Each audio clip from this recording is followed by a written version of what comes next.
Now, the West Bengal CPIM party has released its second list of candidates for the 4 key seats in the state ahead of the upcoming Lok Sabha polls. CPIM's State Secretary M.D. Salim has been fielded from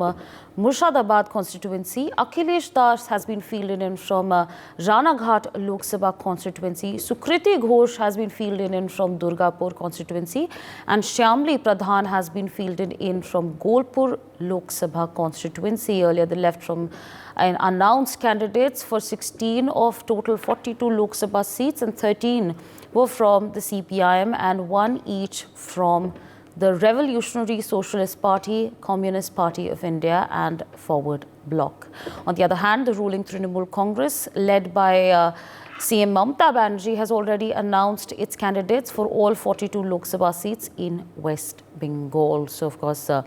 latest developments coming in from West Bengal at this point of time. Meanwhile, to give us more on this, my colleague Rainik Datta joins us on the broadcast. Rainik, take our viewers through the latest that's coming in. 2024 Lok Sabha election को सामने रखते हुए CPIM की तरफ से पहले भी पहला लिस्ट जारी किया गया था, मगर उसमें बहुत सारे नाम बाकी था, बहुत सारे कैंडिडेट्स का नाम बाकी था। सेकंड लिस्ट में विमान बसु की तरफ से कल सेकंड लिस्ट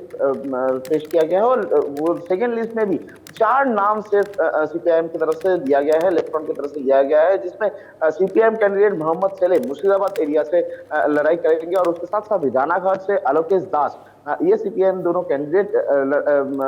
पार्टिसिपेट करेंगे और उसके साथ साथ ही बोलपुर और बर्धमान दुर्गापुर, ये दोनों जगह का कैंडिडेट जो डिक्लेयर किया गया है। बोलपुर से श्यामोली प्रधान को कैंडिडेट किया है लेफ्ट फ्रंट और उसके साथ साथ बर्धमान दुर्गापुर जो लोकसभा क्षेत्र है उसमें से सुकृति घोषाल को लेफ्ट फ्रंट की तरफ से कॉन्टेस्ट की तरफ से दिया गया है। और इस बारे में बोल सकते हैं कि मोहम्मद सलीम, जो कि पश्चिम बंगाल का सीपीआईएम का जो राज्य संपादक है, वो मोहम्मद सलीम को इस बार टिकट दिया गया है। मुर्शिदाबाद जगह जिस जगह के अगले वाले लोकसभा क्षेत्र ही है बहरमपुर, यानी अधीर रंजन चौधरी और मोहम्मद सलीम आसपास ही लड़ाई करेंगे और उनका जो अधीर रंजन चौधरी का जो सीट बहरमपुर, उसके ठीक अगले लोकसभा क्षेत्र ही है ये मुर्शिदाबाद और उसी जगह से मोहम्मद सलीम को कैंडिडेट किया है सीपीआईएम। और इसी बीच में बोल सकते हैं, एक तरफ जब टीएमसी की तरफ से 42 कैंडिडेट्स का लिस्ट डिक्लेयर किया दिया गया है, 42 कैंडिडेट्स का जो कैंपेन, वो कैंपेन भी चालू हो चुका है और उसी बीच में सीपीआईएम की तरफ से जो सेकेंड लिस्ट भी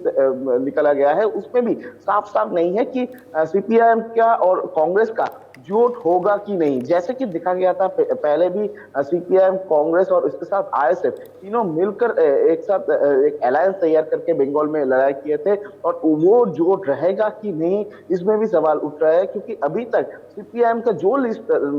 बाहर आया है उसमें जो 6 सीट को लेकर सीपीआईएम और कांग्रेस के बीच में बातचीत चल रहा था, उस 6 सीट का कोई कैंडिडेट अभी तक डिक्लेयर नहीं किया है किसी भी दल ने, कांग्रेस की तरफ से भी नहीं और सीपीआईएम की तरफ से भी नहीं। दूसरी तरफ आईएसएफ की तरफ से भी कोई कैंडिडेट लिस्ट अभी तक डिक्लेयर नहीं किया गया है और इसी बीच में सीपीआईएम का जो ये 4 कैंडिडेट, उसमें मोहम्मद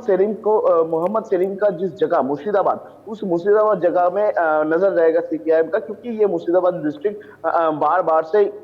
जो सीट्स है वो सीट हर एक पार्टी के पास गए थे। सीपीआईएम और टीएमसी और कांग्रेस, तीनों ने ये सीट में एक बार करके जयलाभ हुए थे और उसके बाद ही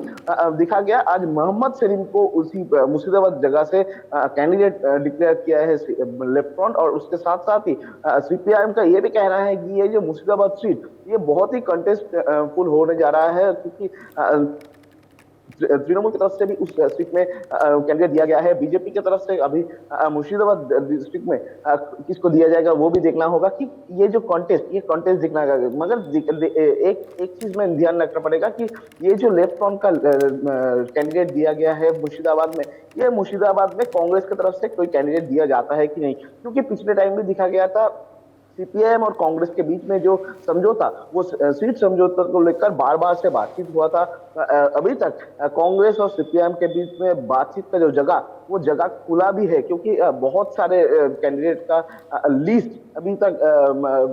सामने आना बाकी है, और उसके साथ साथ ही कांग्रेस की तरफ से भी कोई लिस्ट अभी तक डिक्लेयर नहीं किया गया है। और इसी बीच में सीपीआईएम का ये जो सेकेंड लिस्ट में 4 नाम ले आना, यानी कुल मिला के बहुत सारे सीट में अभी तक सीपीआईएम का कैंडिडेट नहीं डिक्लेयर किया गया है, कांग्रेस की तरफ से भी नहीं डिक्लेयर किया गया है। अभी देखना है 2024 लोकसभा में सीपीआईएम और कांग्रेस के बीच में ये जो समझौता, ये जो